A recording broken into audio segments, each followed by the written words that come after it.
Hello every one. இப்போ நம்ம MS வேர்டில் டேபிள் பற்றி பார்க்கலாம். அது டேபிளில் ஃபார்முலா யூஸ் பண்ணலாம். அது எப்படின்னு பார்க்கலாம்.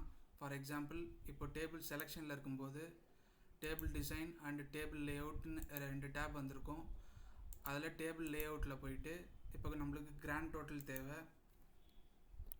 ஃபார் எக்ஸாம்பிள், கிராண்ட் டோட்டல் வேணும்னா அந்த செல்லை செலக்ட் பண்ணிவிட்டு ஃபார்முலா டேபிள் லேஅவுட்டில் ஃபார்முலாவை கிளிக் பண்ணிங்கன்னா சம் ஆஃப் அபவ்னு டைரக்ஷன் சம் ஆஃப் அபவ்னு வந்திருக்கும் ஃபார்முலா. இப்போ ஓகே கொடுத்துட்டிங்கன்னா அங்கே டோட்டல் வந்திருக்கும். இப்போ சிங்கிள் செலக்ட் பண்ணும்போதே அது ஹைலைட் ஆகிடுச்சு.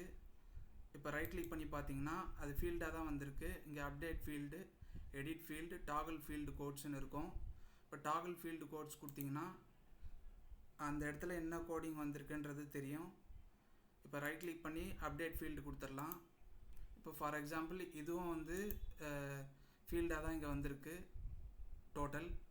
ரைட் கிளிக் பண்ணிங்கன்னா update field, edit field, toggle field கோட்ஸுன்றது வந்திருக்கும்.